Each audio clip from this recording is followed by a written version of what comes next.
nós observamos que compete ao cidadão parte lesado na sua esfera de direitos levar a ela atividade jurisdicional à sua pretensão, retirando a jurisdição da inércia em que ela se encontra.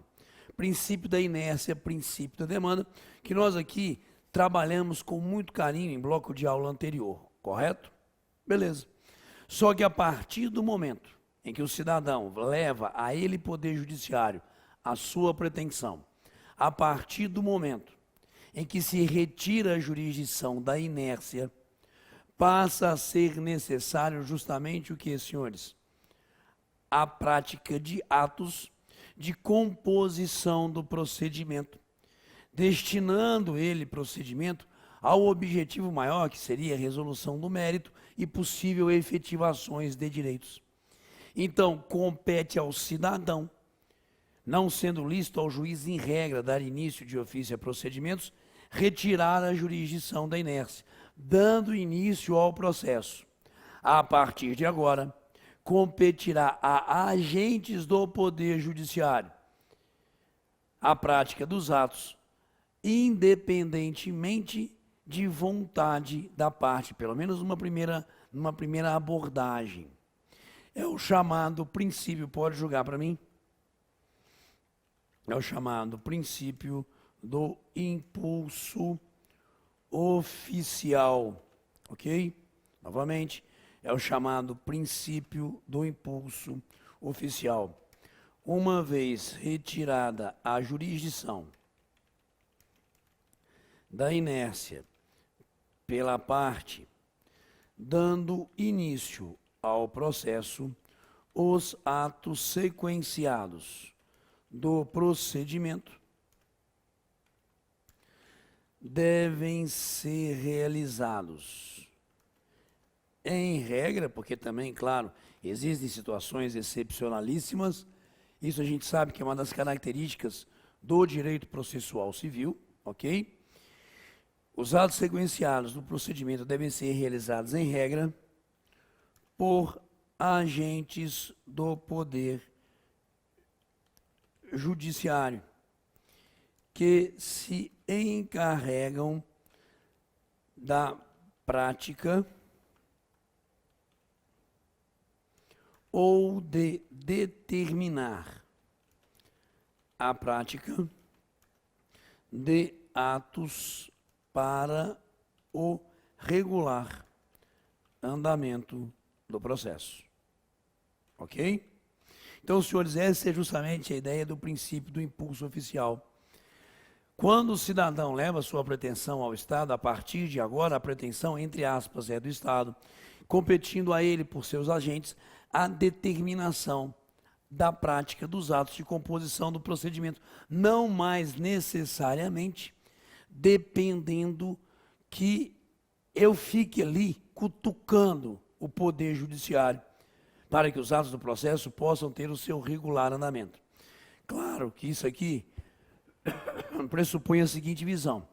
Uma coisa é a morosidade do Poder Judiciário, que leva nós, advogados, a nos dedicarmos com muito afinco, não é isso? Para que o processo tenha o seu regular segmento. Mas não é essa a ideia previamente concebida em termos principiológicos. Se a partir do momento em que eu retirei a jurisdição da inércia, eu dei início ao processo, que os atos de composição do procedimento sejam determinados, pode julgar. Atos que serão realizados e determinados pelo próprio magistrado, nitidamente através dos despachos, que nós sabemos são atos não decisórios e que simplesmente ditam a sequência dos atos do procedimento. Não é mais incumbência da parte, mas sim do próprio poder. E claro que essa regra está devidamente amparada como norma fundamental dentro do nosso Código de Processo Civil. Ele, CPC, no seu artigo 2º, segunda parte, vai justamente dizer para a gente esse dito princípio do impulso oficial. Senhores, por gentileza, estamos aqui com ele, Código de Processo Civil. O processo começa por iniciativa da parte, nitidamente. O que nós estamos apresentando? É justamente o princípio da inércia da jurisdição. Esse desenvolve por impulso oficial, competindo, portanto, agora, como nós falamos, a um agente do Estado a prática, a determinação da prática de atos de composição do procedimento. Beleza, galera? É assim, tecnicamente, que a gente deve pensar. Mas me interessa muito aqui, principalmente em provas destinadas a tribunais de justiça, servidores, a seguinte visão. Muitas vezes a gente observa uma narrativa tal como aqui eu apresentei. Tirou a jurisdição da inércia, o juiz é que há de determinar a prática dos atos de composição procedimental. Mas não é bem assim. A partir dos anos 90, senhores, começou a existir um movimento muito grande de destravar, digamos assim, desemperrar, me permitam colocar assim, as situações de má gestão do processo dentro da serventia, dentro da secretaria. Até determinado momento na vida e existência do direito processual, todo e qualquer ato dependeria ali de uma autorização do magistrado. Sério que eu vou falar com os senhores. Até início dos anos 90, por falta de uma autorização legal, a regra seria que, sendo recebida em secretaria, uma petição, anos 90, final dos anos 80, processo físico, fosse colocada na capa dos autos do processo essa petição, encaminhada ao gabinete do magistrado. Ele, juiz, pegava a petição, despachava nela, junte-se, voltava à secretaria, e aí a secretaria realizava o ato de juntada dessa petição. Senhores, não estou brincando, estou falando sério. Era assim que reinava, ok? À época, essa premissa de juntada de uma petição, dependendo de despacho do magistrado. E aí surge um movimento muito grande no início dos anos 90, inclusive impactando a legislação federal e também impactando a própria Constituição, aonde se criam oportunidades de delegação de atos, atos de expediente do procedimento para os servidores, não sendo necessário que todo e qualquer ato seja praticado no processo por despacho do magistrado. Joga para mim, por gentileza. Está ali, ó. Esses atos de composição serão realizados e determinados pelo juiz, despacho, mas não somente pelo magistrado, competindo aos servidores a prática de atos de expediente do processo, claro, sem natureza decisória, porque se eventualmente são atos de natureza decisória, quem deve lidar com esses atos chama-se magistrado, correto, senhores? Mas atos que não sejam atos decisórios, atos de mero expediente do processo, compete aos servidores a prática de atos de expediente, beleza? Os chamados atos ordinatórios. O que seriam atos ordinatórios? Vocês aí que vão fazer concurso para tribunal, são atos praticados pelo servidor, independentemente, deu errado, galera, porque falar e escrever ao mesmo tempo, independentemente, saiu de despacho do juiz. São atos praticados pelo servidor, independentemente de despacho do juiz, que ditarão, podem ter certeza, hoje dentro de uma organização de secretaria, a maioria dos atos de composição de andamento do processo. Portanto, a visão, norma fundamental do princípio do impulso oficial, não é uma norma destinada exclusivamente ao magistrado, mas também a servidores. E aí, já que nós falamos de atos ordinatórios, é necessário que a gente traga aos senhores não apenas a visão conceitual, atos praticados pelo servidor de composição, de expediente do procedimento, independentemente de despacho do juiz. Portanto, atos de ofício do servidor. Nós temos que trazer a devida fundamentação normativa. E essa fundamentação normativa, pode julgar, por favor, se inicia nela Constituição Federal, no artigo 93, inciso 14, aonde ali nós temos a figura da potencial delegação de atos. Percebam, está aqui a Constituição, vamos ao artigo 93, e indo a ele, artigo 93, vamos ao inciso 14, senhores, que vai dizer para a gente, emenda constitucional 45, que os servidores receberão delegação para a prática de atos de administração e atos de mero expediente sem caráter decisório. Os servidores receberão delegação para a prática de atos de administração, atos de administração da serventia e atos de mero expediente sem caráter decisório. São os atos ordinatórios previstos dentro dela, ok? Dentro justamente da Constituição.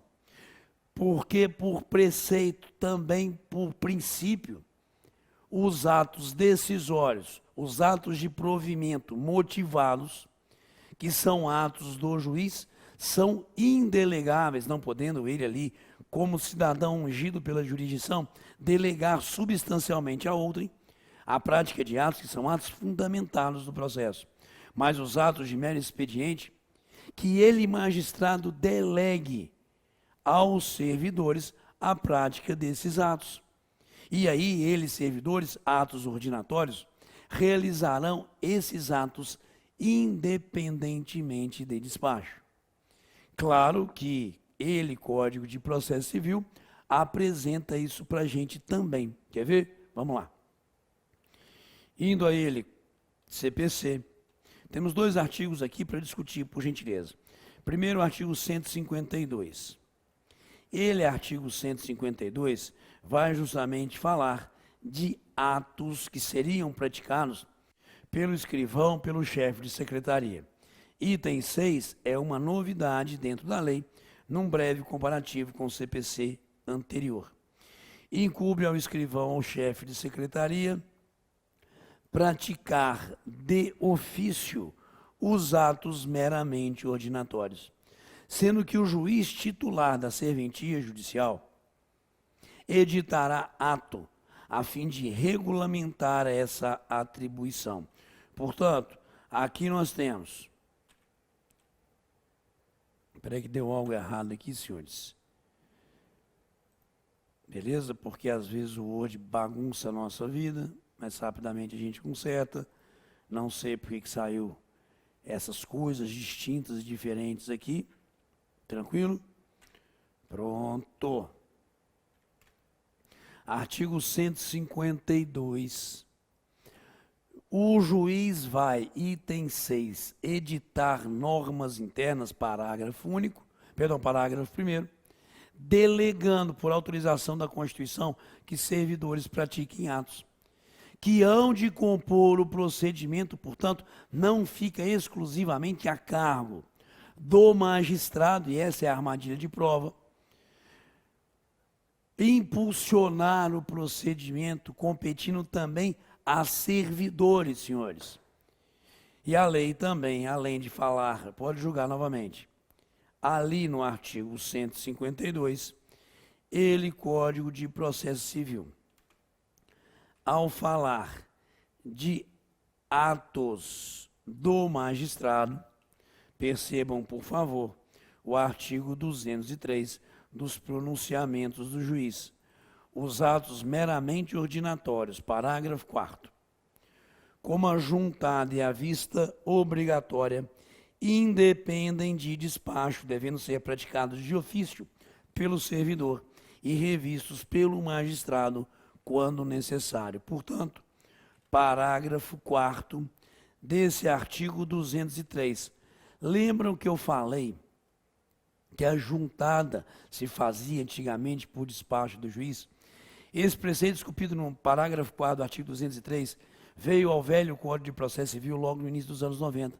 Mas até lá, o mero ato de juntada de uma petição, de uma vista obrigatória, talvez sobre esse documento juntado, dependia de despacho do juiz. Joga para mim. A partir do momento em que o cidadão tirou a jurisdição da inércia, surge o chamado princípio do impulso oficial. E, portanto, a partir de agora, é o magistrado, independentemente de requerimento, que determinará a prática dos atos de composição do procedimento. Princípio esse previsto na segunda parte do artigo 2º do Código de Processo Civil. Mas não somente o magistrado. Existem os chamados atos ordinatórios, que são justamente atos praticados por servidores de ofício, independentemente de despacho, porque eles podem receber delegações para a prática de atos, que são justamente esses ditos atos ordinatórios. Concordemos. Isso gera ou não um impacto altamente positivo no tempo do processo. Imagina se todo e qualquer ato do procedimento só pudesse ser feito, senhores, a partir do momento em que o juiz despachasse e determinasse pela secretaria, ou que a secretaria realizasse determinado ato. Logo, princípio do impulso oficial e a importância do servidor na composição desses atos. Beleza? Pessoal, eu quero trabalhar com vocês agora uma norma fundamental, um princípio que é essencial para a gente entender, compreender o processo civil atual. A antiga e arcaica visão do processo, muito baseado em autores italianos clássicos, entre ele Carnelucci, nos levava a uma concepção, que foi inclusive a concepção inspiradora do CPC de 73, de que quem há de resolver a situação litigiosa, submetida ao Estado, ao poder, é o próprio poder, seria obrigação dele.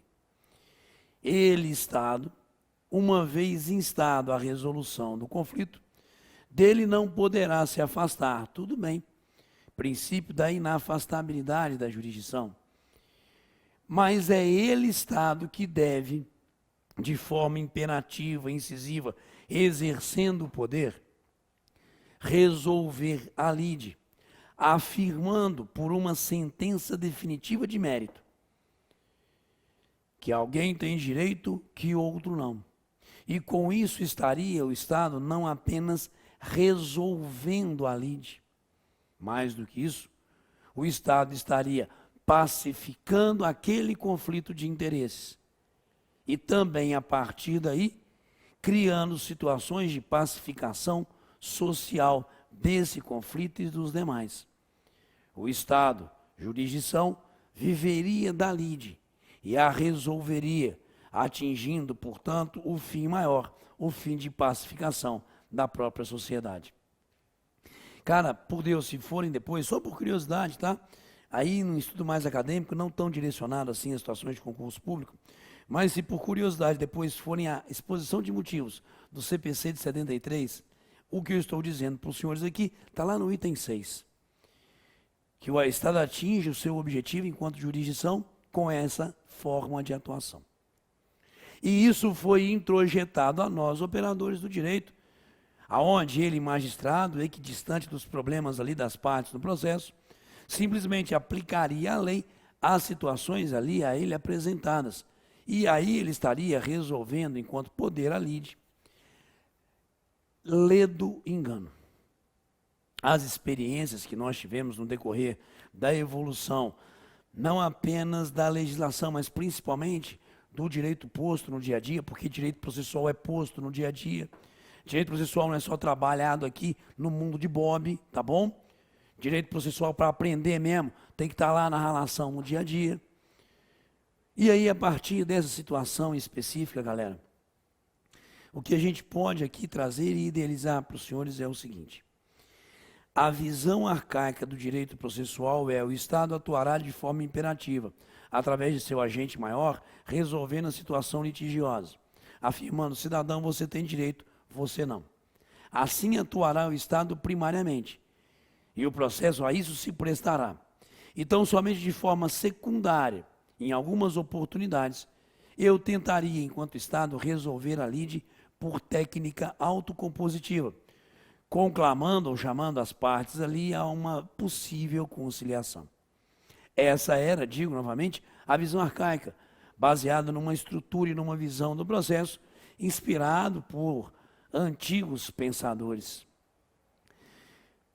Hoje eu tenho um direito processual civil que, para ser entendido, necessariamente precisa passar por uma quebra paradigmática. Eu não posso, e os senhores também não, aí no estudo de vocês, pensarem que o processo seria primariamente o meio pelo qual o Estado atuaria de forma imperativa, subsunção do fato da norma, para a resolução do conflito. Não. Eu preciso, de agora em diante, que os senhores enxerguem o processo primariamente como meio pelo qual o Estado tentará resolver a lide, dando a elas partes oportunidade de autocomposição. Isso é uma quebra paradigmática, porque o antigo paradigma é: o juiz resolve, as partes resolverão por técnica autocompositiva secundariamente. Quebra paradigmática. Hoje, o processo há de ser visto como meio, como mecanismo, aonde se oportunizará a elas partes, por técnica autocompositiva, resolver o conflito. O processo a isso se presta hoje. Secundariamente, se não for atingida a figura autocompositiva, ou se ela não for permitida, aí sim que o Estado secundariamente atuará através de seu agente para resolver o conflito de forma imperativa por uma decisão definitiva de mérito. Logo, para entender o processo civil atual, o que eu quero é, pode julgar, princípio da autocomposição. Ok? Nós podemos afirmar que, hoje, primariamente, o processo deve ser visto como um meio disponibilizado pelo Estado para que as partes resolvam seus conflitos de interesse de forma autocompositiva, ou seja, por um acordo de vontades. Apenas secundariamente, caso não seja possível a autocomposição ou não seja ela atingida, é que o Estado atuará de forma imperativa para resolução do litígio. Senhores, novamente, isso é uma quebra paradigmática, princípio da autocomposição. E o direito processual civil moderno está todo baseado na premissa de que o processo a isso se prestará, porque isso vai impactar em razoável duração do processo. Isso vai impactar em efetividade, porque é acordo de vontades, então eu vou cumprir, não é alguém me mandando cumprir e eu criando resistência a essa ordem, até porque muitas vezes sentenças imperativas, sentenças de resolução ou suposta resolução de conflito, não resolve conflito coisa nenhuma, pode ser um fator de acirramento de conflitos sociais, ok? Então, dentro daquilo que a gente aqui está criando para vocês, senhores, a visão que eu quero é a visão da estrutura autocompositiva hoje do procedimento. A começar pela seguinte visão. Joga, por favor. Primeiro eu vou levá-los ali ao artigo 3º do Código de Processo Civil, para a gente idealizar que esse princípio é visto hoje como uma norma fundamental do processo. Parágrafo 2º. O Estado promoverá sempre que possível a solução consensual dos conflitos. Claro que eu não excluirei da apreciação do Poder Judiciário lesão ou ameaça a direito, criando tecnicamente equívoco permissivo, claro, para que o cidadão leve ao Estado a sua pretensão. Eu permito, eventualmente, a resolução dos conflitos pela técnica de arbitragem, mas a partir do momento em que eu levo ao Estado, que eu levo ao Poder Judiciário a minha pretensão, o que se buscará sempre que possível é essa solução consensual dos conflitos. Portanto, artigo 3º, parágrafo 2º, traz para a gente justamente o quê? O princípio da autocomposição. E, se me permitem, uma das grandes representações desse princípio, dentro da estrutura do procedimento, nós encontramos no artigo 334 do Código de Processo Civil, porque hoje o despacho positivo do magistrado, ali, diante da petição inicial, não é mais determinar a citação do réu para comparecer e resistir à pretensão através da contestação. Olha o procedimento padrão antigo. Está aqui a pretensão, o réu vem cá e resiste a ela? Não. Está aqui a pretensão. Réu, vamos sentar e tentar equacionar? Porque, novamente, ele é artigo 334, olha a mudança paradigmática, pode julgar. Se a petição preencher os requisitos essenciais, o juiz designará a audiência de conciliação ou de mediação. Justamente para que antes mesmo do ato de resistência à pretensão, antes do acirramento da lide dentro do processo, conciliadores e mediadores atuem, oportunizando a resolução consensual dos conflitos. Então é fundamental que os senhores hoje partam dessa premissa, que tecnicamente o processo hoje é primariamente meio pelo qual o Estado buscará, através de técnica autocompositiva, a resolução da situação conflituosa. E o interessante é o seguinte, joga para mim. Segundo a lei processual civil atual, todos que participam do processo, ok? Devem estimular a resolução do conflito por técnicas ou por técnicas autocompositivas. Beleza? Todos que participam do processo devem estimular a resolução do conflito. O próprio CPC, voltando novamente ao artigo 3º, há de identificar para a gente, justamente no parágrafo 3º, essa necessária participação dos sujeitos do processo para a viabilidade, para que se atinja o bem maior, que seria a resolução do conflito pela conciliação, pela mediação e por outro qualquer método de solução do conflito, que deverão ser estimulados por juízes, advogados, defensores públicos, membros do Ministério Público, inclusive no curso do processo judicial.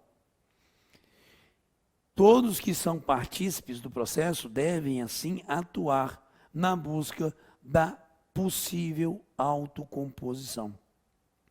E o interessante é que o novo Código de Processo Civil impõe isso a ele, magistrado, inclusive como uma obrigação. Quer ver? Joga para mim novamente. Indo a ele, um outro artigo aqui, 139 do Código de Processo Civil. Percebam que o juiz há de dirigir o processo, incumbindo-lhe. Item 5. Promover a qualquer tempo do processo a autocomposição, preferencialmente com auxílio de conciliadores e mediadores judiciais. Portanto, 139, item 5. O que nós buscamos aqui tecnicamente, senhores, é que ele, magistrado, se incumba de sempre que possível, não apenas ali naquele despacho inicial, designando a audiência, sempre que possível trazer as partes, com auxílio de mediadores, preferencialmente mediadores e conciliadores, para a equação desse processo, através de técnica de acordo. Só que oficial de justiça hoje também é um agente muito importante na figura autocompositiva. Os senhores têm que saber na ponta da língua o artigo 154. Porque o que é o artigo 154? Atribuições, atos dele, oficial de justiça. Igual eu não sabia que o oficial de justiça, como um servidor do Poder Judiciário, por ele também passariam técnicas autocompositivas. Passa assim, senhores. O oficial de justiça, quando há ali de praticar o ato que lhe seria próprio, por exemplo, uma intimação, encontra determinada pessoa que seria parte no processo. E a partir daí, sempre há um diálogo mínimo que seja para a prática desse ato intimatório. E nessa rápida e talvez inicialmente superficial, troca de ideias, ele, oficial de justiça, pode perceber uma tendência dessa parte intimada a querer compor o conflito. Podem ter certeza, como oficiais de justiça, também serão um pouco psicólogos, ok? Porque aqueles que vocês citarão e intimarão, muitas vezes vão lá, em lágrimas, contar a vida deles para vocês. Tipo assim, nossa, eu não acredito que fulano está me demandando. E todas aquelas lamúrias próprias da existência de um processo contra alguém. E a partir daí, pode ser que nesse breve diálogo que você tem para a prática do seu ato, surja, por parte da pessoa que você está intimando ou citando, uma exteriorização de uma vontade de uma autocomposição.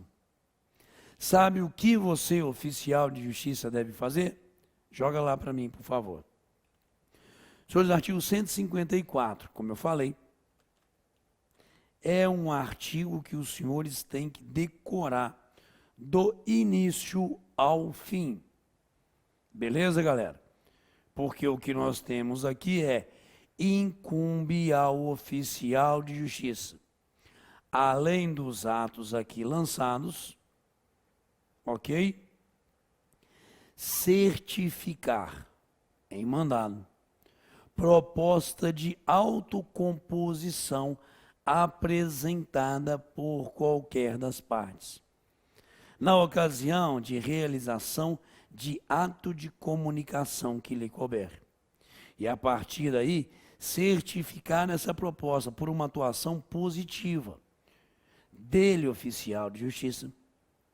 O juiz ordenará a intimação da outra parte para se manifestar, para ver se ela aceitaria ou não, senhores, essa proposta de autocomposição. Tudo isso sem prejuízo do regular andamento do processo, sendo visto o silêncio como uma recusa. Logo, vem cá. Não há como a gente hoje pensar o processo civil sem a visão da premissa maior, autocomposição como meio de resolução do conflito. E você, oficial de justiça, hoje é ou não visto pela lei processual como um agente, inclusive, do Estado, que ao colher essas propostas autocompositivas, poderia resolver a lide, ou viabilizar a resolução da lide, por técnica autocompositiva, sim. E isso para a gente é altamente importante para a prova de vocês. Portanto, o princípio da autocomposição, joga para mim. Primariamente, o processo deve ser visto como meio pelo qual ali se resolverá a lide por técnica autocompositiva, sendo isso, inclusive, norma fundamental. Um dos grandes exemplos da situação autocompositiva é que, em regra, o juiz, ao designar a citação, designa a citação para que a parte contrária compareça a uma audiência e que todos que são sujeitos do processo devem estimular técnicas autocompositivas, sendo, inclusive, uma incumbência do juiz, a qualquer momento do processo, buscar a resolução do conflito por acordo. E dentro dessa estrutura, ele, hoje, oficial de justiça, deve, inclusive, colher propostas de autocomposição, quando da prática dos atos de comunicação, citações, intimações, notificações, e a partir daí certificar isso corretamente no mandado, porque mandato devolvido em secretaria, com essa proposta de autocomposição, vista a parte contrária, e a partir da sua atuação, talvez realmente a lide venha a ser resolvida por acordo. Perceberam a importância e principalmente que vetor da autocomposição pode compor a prova dos senhores? Beleza? Se cair esse conteúdo, acerta e me marca, porque hoje você, como oficial, é um dos agentes do processo, encarregados da busca da resolução do conflito por autocomposição. Pessoal, é o seguinte, muitos pensam e idealizam o direito processual civil como algo altamente formal, aonde, primariamente, a gente dá atenção à forma e só depois à substância. Aonde os atos processuais seriam ali todos formalizados. E se não seguir a ritualística imprimida pela lei para a prática de atos processuais, o processo, inclusive, seria ali eivado de nulidade. E não poderia o mérito, a pretensão, ser devidamente analisada. Logo, muitos, e isso é uma visão um pouco intuitiva, equivocada, colocam a forma primariamente e isso gera um detrimento do mérito. Somente depois de tudo formalizado é que poderá ali, portanto, o mérito ser julgado. E se eventual deficiência formal existe, não poderá o mérito ser colhido, não poderá a pretensão ser analisada. Novamente, uma visão muito equivocada daquilo que é o direito processual, daquilo que é o processo. Senhores, claro, o processo é o meio pelo qual eu hei de disponibilizar a parte a potencial situação de resolução do seu conflito, como nós vimos, primariamente por técnica autocompositiva. Então, a ideia que eu preciso trazer para os senhores, para essa norma fundamental, é que uma visão equivocada muitas vezes distorce aquilo que é o processo, inclusive hoje codificado. O que hoje reina, senhores, não é mais o princípio da primazia da forma, da formalidade. O que hoje reina, joga para mim, é isso aqui. É o chamado princípio da primazia do mérito. Novamente, o que hoje reina é o chamado princípio da primazia do mérito. Eventuais vícios formais no processo devem, se possível, ser sanados ou mesmo ultrapassados pelo magistrado, para que possa ser resolvido o mérito.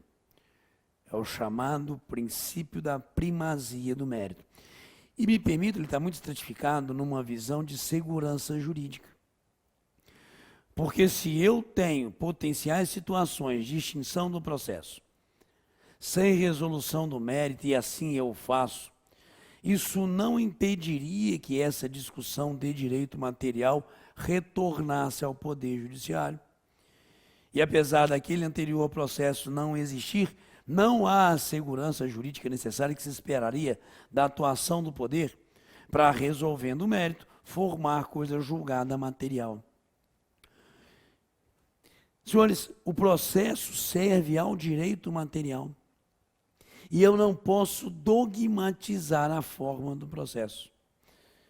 Por isso que a gente fala do princípio da primazia do mérito, que concorre para a formação da coisa julgada material, gerando a partir daí segurança jurídica. Me respondam sinceramente. Por gentileza. Os atos processuais são solenes ou não solenes. Os atos processuais, em regra, dependem de uma forma determinada em lei para validade, ou não existe essa formalidade para a prática dos atos processuais, em regra. Muitas vezes a gente carrega uma visão estrutural de que a solenidade, a formalidade, seria a regra para a prática dos atos do procedimento. Não. Depois dei uma lida, não vou laminar agora para não perder realmente aquela visão estrutural didática desse bloco de aula. Mas, senhores, depois deem uma lida no artigo 188 do Código de Processo Civil. E lá está como primeiro princípio a reger os atos processuais, que os atos processuais não dependem de forma determinada, que é justamente o princípio da não solenidade, o princípio da informalidade. E aí, então, a partir de agora, eu começo a pensar um pouco diferente. Aonde o processo, mesmo existindo atos que são formais, mesmo existindo eventuais vícios na forma, isso não pode comprometer a potencial resolução do mérito, porque é a partir dessa resolução do mérito que nós estaríamos realmente, enquanto Poder Judiciário, enfrentando as pretensões e gerando a partir dessa atuação coisa julgada material. Vamos ao Código de Processo Civil para a gente poder apresentar para os senhores como norma fundamental esse princípio da primazia do mérito. Artigo 4º, senhores. As partes têm o direito de obter, em prazo razoável, a solução integral do conflito, incluída aí atividades satisfativas.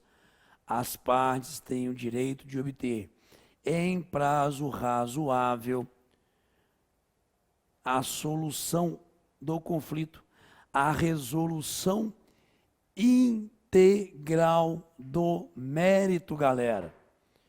Isso é direito do cidadão, isso é norma fundamental.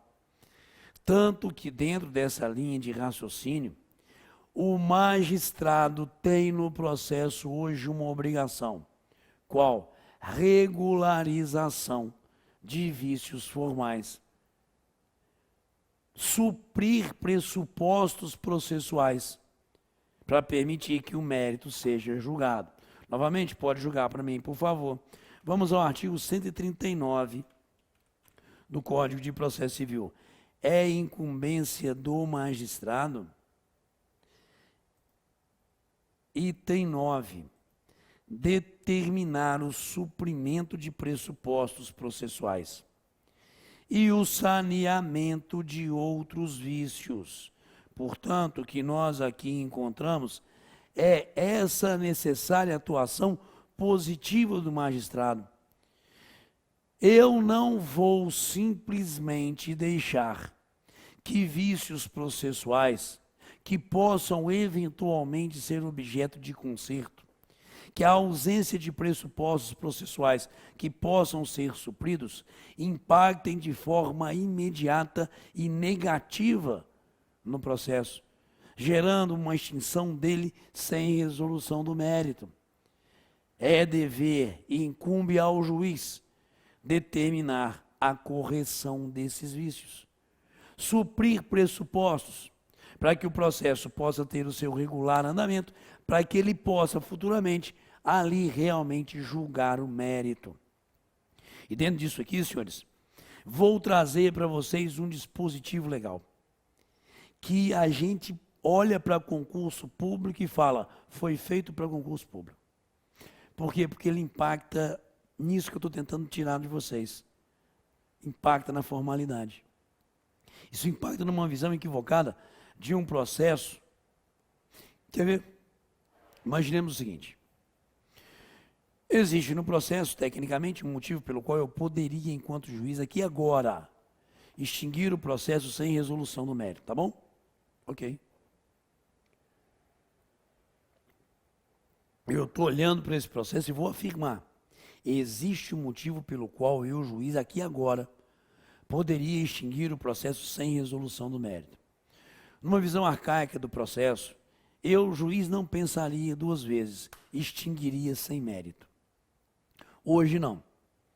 Hoje a lei processual exige do magistrado, inclusive, que ao ter a potencialidade de extinção do processo sem resolução do mérito, ele respire, deixe de lado um pouquinho essa questão e verifique se ele poderia julgar meritoriamente a favor de quem aproveitaria no processo a extinção sem resolução do mérito, se ele poderia julgar e entregar a esse cidadão uma sentença de mérito. Por exemplo, em tese, quem ali ficaria beneficiado? Numa situação convencional, claro que há variáveis, mas numa situação convencional, quem se beneficiaria de uma extinção de um processo sem resolução do mérito? O réu. Vamos deixar um pouquinho de lado essa matéria, tá bom? Vamos olhar para o mérito. Será que eu posso e tenho elementos suficientes para julgar improcedente o pedido do autor? Tenho. Então eu tenho aqui duas potenciais formas de sentenciar o processo em benefício do réu. Há elementos suficientes para extinguir o processo sem resolução do mérito. Lá do outro, se eu afasto isso, olho para o processo, eu poderia julgar improcedente o pedido. Antigamente, o juiz não exerceria, não faria essa forma de raciocínio. Hoje eu sou, joga para mim. Como magistrado, não que eu seja, claro, obrigado por lei A, artigo 488. Vê se não é ótimo cobrar isso em prova, senhores. Desde que possível, o juiz resolverá o mérito, sempre que a decisão for favorável à parte, a quem aproveitaria eventual pronunciamento nos termos do artigo 485. O que é isso? O juiz determinando o ultrapassar de questões formais para que ele possa justamente fazer o quê? O pronunciamento meritório. Isso é altamente interessante e chama a atenção dos senhores, então, para esse artigo 488. Claro que existem, aqui na visão do procedimento, várias outras situações estruturais desse dito princípio da primazia do mérito.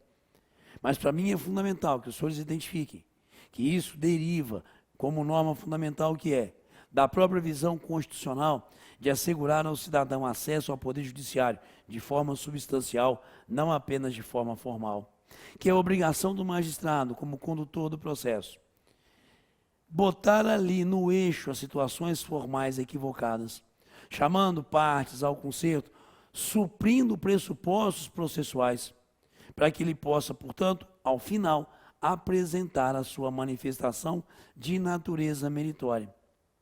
E um dos grandes reflexos hoje desse princípio na visão do procedimento é que o juiz deve, até se for o caso, desde que possível, não extinguir o processo sem resolução do mérito. Se potencialmente ele poderia ali julgar o mérito favorável à parte que se beneficiaria desta extinção sem mérito, a obrigação dele no processo é enfrentar e julgar o mérito. Essas são as premissas básicas para que os senhores agora possam raciocinar, pensar um pouquinho no processo a partir desse princípio. Beleza? Valeu!